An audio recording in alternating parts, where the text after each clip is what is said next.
வணக்கம். இந்த நாளில் சின்ன சின்ன வெளிச்சங்களில் இன்னொரு புதிய சிந்தனையை தெரிந்து கொள்வோம். தபஸ் காலத்தில் எனக்கு நிறைய சோதனை வருது. இந்த காலத்தில் தான் நான் ஒழுங்காக இருக்கணும், பரிசுத்தமாக இருக்கணும், நியாயமாக இருக்கணும், நல்லவனாக இருக்கணும்லாம் நினைக்கிறேன். ஆனால் இந்த காலகட்டத்தில் தான் சாத்தான் என்னை ரொம்ப சோதிக்கிறான் அப்படின்னு சில பேர் சொல்கிறத நம்ம கேட்குறோம். சாத்தான் நம்மை சோதிக்கிறான்னு சொன்னால் நம்மை பாவம் செய்ய தூண்டுகிறான். இப்போ எந்த தவறு செஞ்சாலும் சாத்தானுடைய இம்பேக்ட் அல்ல சாத்தானுடைய இன்ஃப்ளூயன்ஸ்னால் அந்த தப்பை நம்ம செஞ்சுட்டோம். நானாக செய்யலை, சாத்தான் என்னை செய்ய வச்சுட்டான் அப்படின்னு ஒரு எக்ஸ்கியூஸை பொதுவாக பலர் சொல்கிறத நம்ம கேட்டிருக்கிறோம். சாத்தான் நம்மளை என்ன செய்ய வைக்கிறான்? இப்போ நம்ம ஒரு இடத்துல லஞ்சம் வாங்குகிறோம் அப்படின்னா அது தப்பு, சிகரெட் பிடிக்கிறோம்னா அது தப்பு, மது பழக்கங்களை உட்கொள்கிறோம்னா தப்பு.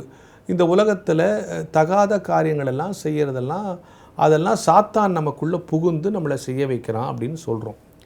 ஆனால் உங்களுக்கு ஒன்று தெரியுமா? சாத்தான் எதையும் செய்ய சொல்ல தூண்டதில்லை. சாத்தான் ஒரே ஒரு காரியத்தை செஞ்சிட்டா இது மாதிரியான காரியங்களெல்லாம் நாமளாக செஞ்சுருவோம். சாத்தான் செய்கிற முதல் வேலை என்ன தெரியுமா? நம்மை பாவம் செய்தால், நான் சொல்கிறேன், என்னை சாத்தான் சிகரெட் பிடிக்க வைக்கிறான், என்னை தண்ணி அடிக்க வைக்கிறான், தனித்தனி வேலையே அவன் செய்யறதில்லை. அவன் ஒரு வேலையை செஞ்சிட்டான்னா இந்த பாவத்தெல்லாம் செஞ்சிடும். அது என்ன தெரியுமா? சாத்தான் அந்த காலத்துலேருந்து ஏதேன் தோட்டத்திலிருந்து இன்னே வரைக்கும், இந்த நிமிடம் வரைக்கும் சாத்தான் செய்கிற ஒரே வேலை என்ன தெரியுமா? நமக்கும் கடவுளுக்கும் உள்ள உறவை பிரிப்பது. இதை ஒன்று தான் அவன் எல்லா காலமும் செஞ்சிட்ருக்கான். இந்த உறவு பிரிஞ்ச உடனே நாம் பல தப்பு செஞ்சுருவோம். ஆகவே ஸ்பெசிஃபிக்காக இந்த பாவம் அந்த பாவத்தை அவன் செய்ய வைக்கிறதில்ல. அவன் ஒரே ஒரு வேலையை செஞ்சுருவான். பேஸ் கடவுளுக்கும் நமக்கும் உள்ள உறவை பிரித்திருவான். இப்படி ஆதாம் ஏவாள் இருந்தபோதும் அவன் செஞ்ச வேலை, அவன் பழத்தை மேலே ஆசைப்பட வச்சதில்லை, பழத்தை சாப்பிடணும்னு தோணுதில்லை. முதல்ல கடவுளுக்கும் அவங்களுக்கும் உள்ள உறவை, இதை பாருங்கள், உங்களை சாப்பிட வேணான்னு சொல்லிட்டார் பாருங்கள், இதை சாப்பிட்டிங்கன்னா எவ்வளோ நல்லாயிருக்கும் தெரியுமா, அவரை மாதிரி அப்படிங்கன்னு முதல்ல ரிலேஷன்ஷிப்பை பிரேக்கப் பண்ணும்.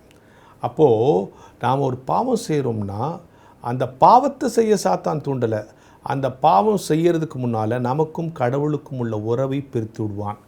எனவே தபசு காலத்தில், ஆண்டவரே, உமக்கும் எனக்கும் உள்ள உறவை சாத்தான் நுழையாதபடி, சாத்தான் கொண்டு வர வஞ்சகத்தினால் நான் உம்மை விட்டு தூர போய்விடாதபடி இந்த தபசு காலத்தில் என்னை காப்பாற்றுங்கிறது தான் செய்ய வேண்டிய ஜெபம். அவன் தனித்தனி பாவங்களை செய்ய தூண்டுவதில்லை. அடிப்படையாக நமக்கும் கடவுளுக்கும் உள்ள உறவிலே விரிசலை உருவாக்கிவிட்டால் உலகத்தின் எல்லா பாவங்களையும் நம்ம கடகடன்னு செஞ்சிருவோம். அந்த உறவு சரியாக இருந்தால் எந்த பாவமும் நம்மை அணுகாது, நாமும் எந்த பாவத்துக்கிட்ட போக மாட்டோம். எனவே இந்த தபசு காலம் முழுக்க நாம் செய்ய வேண்டிய ஜெபம், இறைவா, எனக்கும் உனக்கும் உள்ள உறவை பிரிக்க அன்றாடம் சாத்தான் முயற்சித்து கொண்டிருக்கிறான். என்றையிலிருந்து ஏதேன் தோட்டத்திலிருந்து முயற்சித்து கொண்டே இருக்கிறான். அந்த காலத்திலிருந்து இன்றைக்கு வரைக்கும் அது ஒன்று தான் செஞ்சிட்ருக்கான். எப்படியாவது நமக்கும் கடவுளுக்குள்ள உறவை பிரிக்கணும்னு முயற்சி செஞ்சுக்கிட்டுருக்கான். அந்த உறவை பிரிக்கிற முயற்சியிலே அவனை தோற்படிப்பது தான் சரியான தபசுகால ஆசரிப்பாக இருக்கும் என்கிற ஞான வெளிச்சத்தோடு இந்த நாளை தொடங்குவோம்.